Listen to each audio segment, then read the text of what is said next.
Good morning आप सभी को। बीए पार्ट सेकेंड ईयर के लिए एक बहुत ही इम्पोर्टेंट अपन टॉपिक पढ़ने जा रहे हैं और ये बीए पार्ट सेकेंड ईयर के सिलेबस के अकॉर्डिंग है और इस पे अमूमन एग्जाम में प्रश्न भी आ जाता है। इल्तुतमिश कौन था? इल्तुतमिश की उपलब्धियां क्या थी? इल्तुतमिश को दिल्ली सल्तनत का वास्तविक संस्थापक क्यों कहा जाता है? इन सभी मुद्दों पे अपन चर्चा करेंगे कि वास्तव में इल्तुतमिश की उपलब्धियां क्या थी, उसका चरित्र क्या था, उसकी कलात्मक स्थापत्य क्षेत्र में उपलब्धियां क्या थी, साहित्य क्षेत्र में उपलब्धियां क्या थी और उसकी प्रमुख विजय क्या थी और उसके समय में जो चुनौतियां थी उसका उसने सामना कैसे किया। इन सब के ऊपर अपन डिटेल में चर्चा कर रहे हैं। तो देखिए, इल्तुतमिश की उपलब्धियों का वर्णन कीजिए, ये अपन नॉर्मली चर्चा करते हैं। तो इल्तुतमिश की उपलब्धियां क्या थी? देखिए, नॉर्मली अपन रूप में चर्चा करते हैं। तो मैंने जब आपको कुतुबुद्दीन ऐबक पढ़ाया था तो एक प्रकार से वो दिल्ली सल्तनत का प्रथम सुल्तान था, कुतुबुद्दीन ऐबक।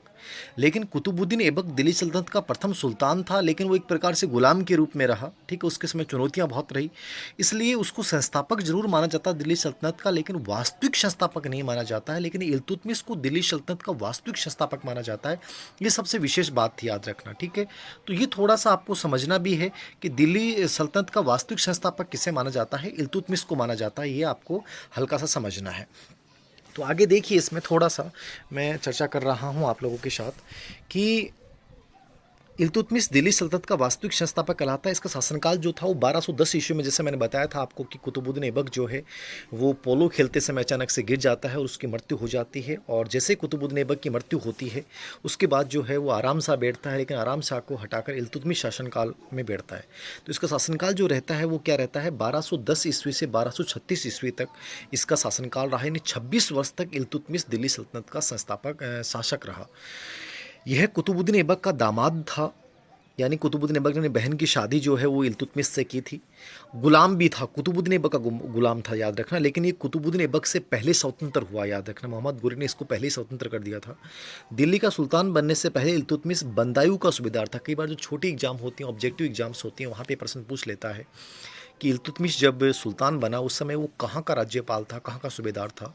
तो वो कहाँ का था, बंदायूं का था। इस चीज़ को याद रखिएगा कि बंदायूं का जो है वो राज्यपाल था।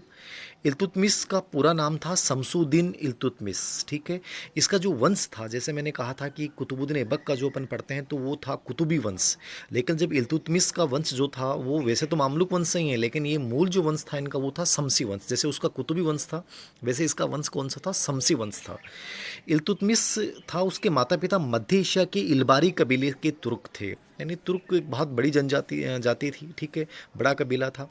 तो इसका संबंध यानी इल्तुतमिश का संबंध जो था वो मध्य एशिया के कौन से कबीले से था, इलबारी कबीले से था। आपको थोड़ा सा ऑब्जेक्टिव एग्जाम के अकॉर्डिंग थोड़ा सा याद रखना है। तो ये कुतुबुद्दीन ऐबक का दामाद था, उसका गुलाम भी था। 1210 से 1236 ईस्वी तक इसने 26 वर्ष तक शासन किया।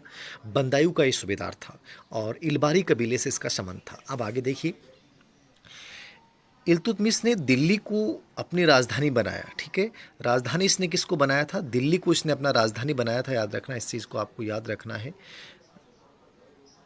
इल्तुतमिश ने दिल्ली को एक सेकेंड,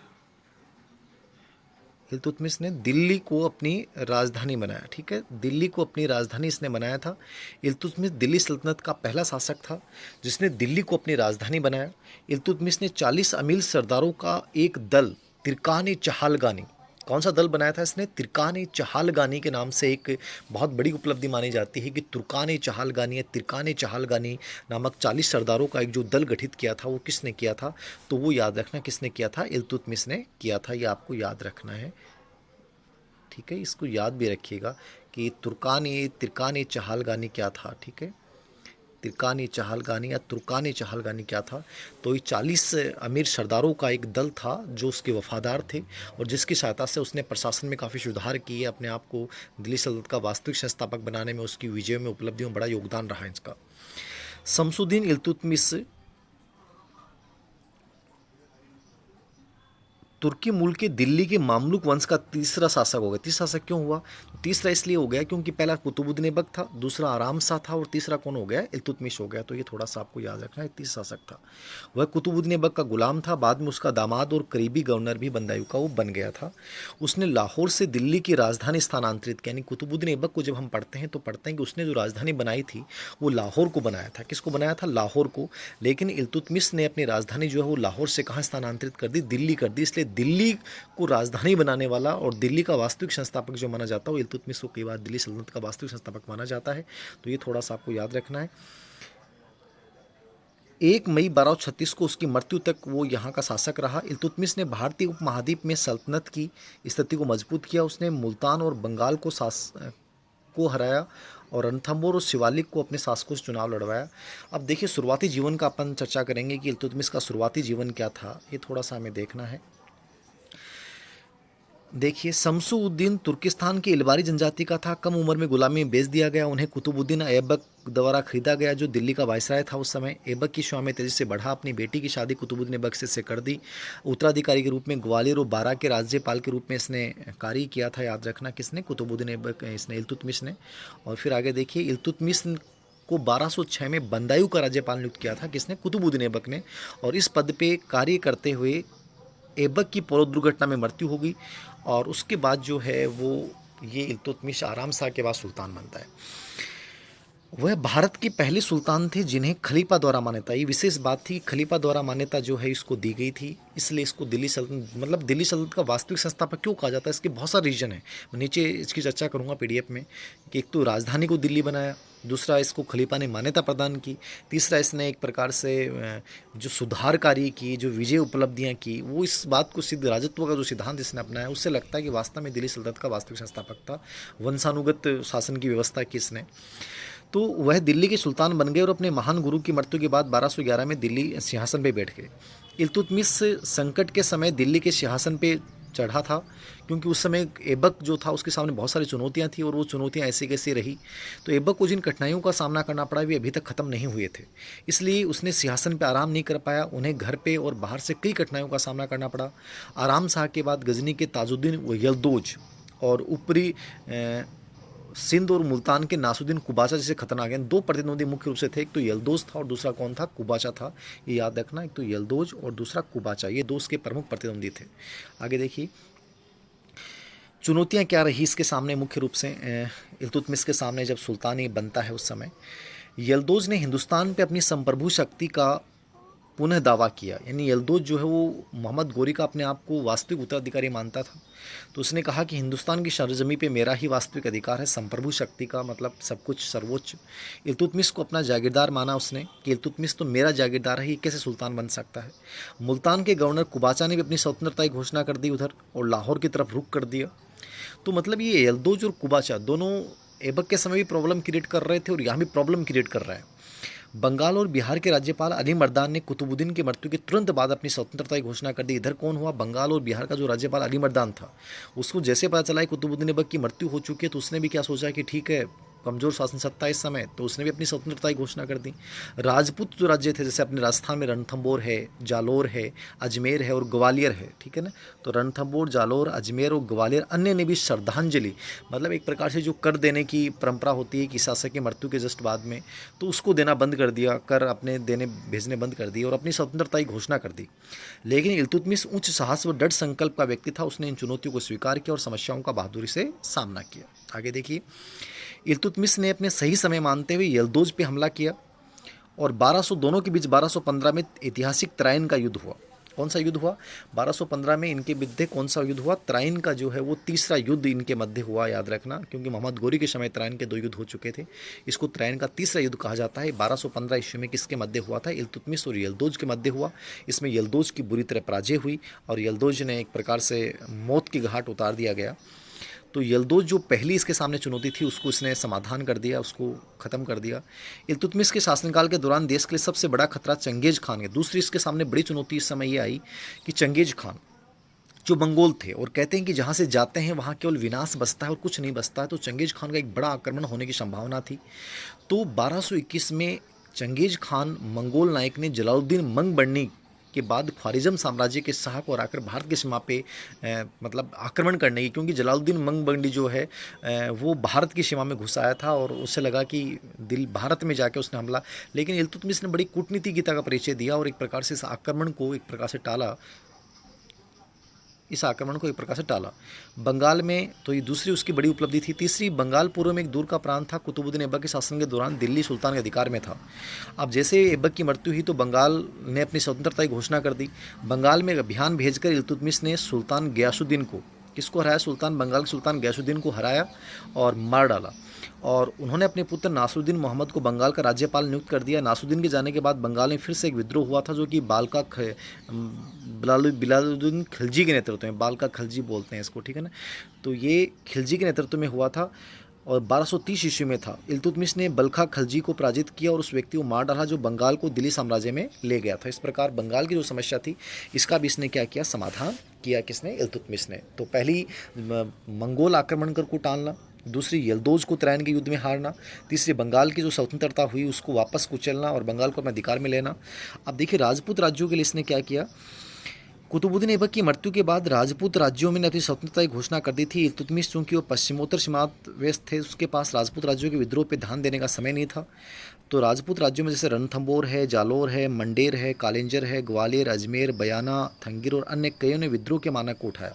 यानी इन्होंने लगभग विद्रोह कर दिया, स्वतंत्रता की घोषणा कर दी और तुर्कों की जो वर्चस्व था उसको समाप्त कर दिया। इल्तुतमिश ने क्या किया, एक के बाद एक इन सब को धीरे धीरे पराजित करके वापस इसको अपने अधीन किया और उन राज्यों को फिर से जोड़ा। आगे देखिए, लगातार सैन्य अभियान के कारण इल्तुतमिश जो है 1235 ईस्वी में इल्तुतमिश क्या हुआ, बीमार पड़ गया। 1235 में एक प्रकार से 1235 में एक प्रकार से इस बीमार पड़ा और बयाने के खिलाफ अपने आखिरी अभियान के दौरान वो गंभीर बीमारी से पीड़ित था और इस इलाज के लिए तो दिल्ली लाया गया और इस इलाज के दौरान उसका इलाज सही ढंग से हो नहीं पाया और 1236 ईस्वी में उसने एक प्रकार से अंतिम सांस ली। ठीक है, उसकी मृत्यु के बाद देश के महान शासक को खो दिया और दिल्ली सल्तनत के लंबे 25 साल के शानदार शासनकाल का अंत भी हुआ। तो ये तो इल्तुतमिश का एक परिचय हमने पढ़ा कि वास्तव में इल्तुतमिश क्या था। उसके वंश को शमसी वंश कहा जाता है। उसने दिल्ली को राजधानी बनाया।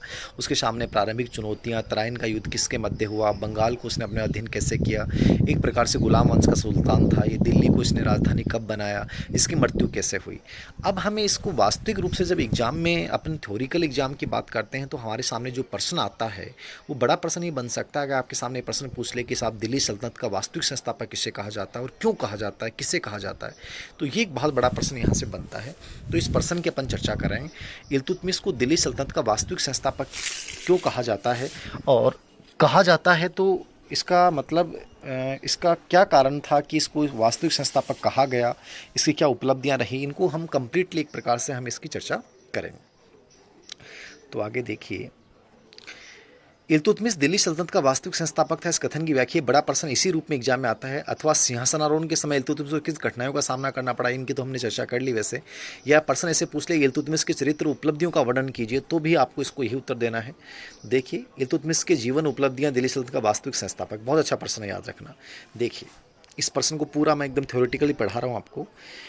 इल्तुतमिश कुतुबुद्दीन ऐबक का दामाद था, याद रखना, और बंदायूं का उस समय राज्यपाल था, मैंने आपको सूबेदार था बताया था। 1211 ईस्वी में दिल्ली का सुल्तान बैठा। तो इसके सामने जो कठिनाइयाँ थी मैंने इसकी चर्चा की है, दोबारा एक बार शॉर्ट में हम दोबारा पढ़ रहे हैं इस प्रश्न के अनुसार। पहली कठिनाई ये थी, इल्तुतमिश को जो विरासत में राज्य प्राप्त हुआ था वो बहुत छोटा था।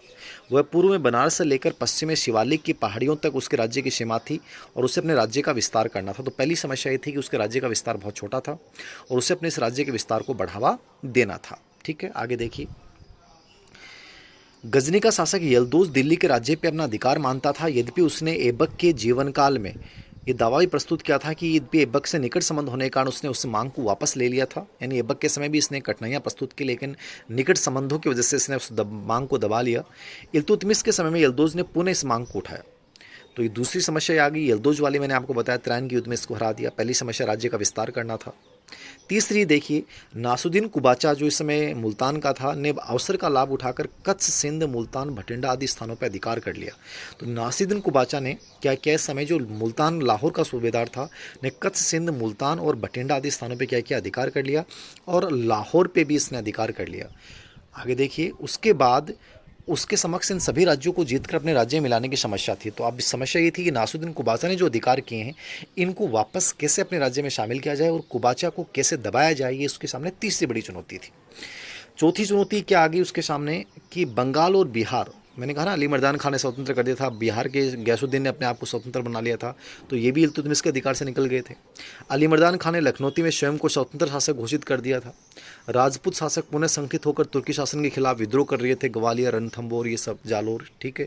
तो ये भी इसके सामने एक बड़ी प्रॉब्लम आ रही थी। चंगेज खां के नेतृत्व में मंगोल आक्रमण का भी भय बना हुआ था। ये इसके सामने प्रमुख घटनाएं थी। तो आपके सामने प्रश्न पूछ ले कि प्रमुख घटनाएं क्या थी इल्तुतमिश के सामने, तो आपको उत्तर क्या देना है। यलदौज का विद्रोह करना, यलदौज का उस पर शासन सत्ता पर अधिकार करने के लिए, कुबाचा का राजपूत राज्यों का स्वतंत्र होना, बंगाल और बिहार का स्वतंत्र होना, और उस समय जो स्थितियाँ थी, उस समय राज्य का विस्तार बहुत संक्षिप्त था, राजकोष में भी ज़्यादा पैसा नहीं था।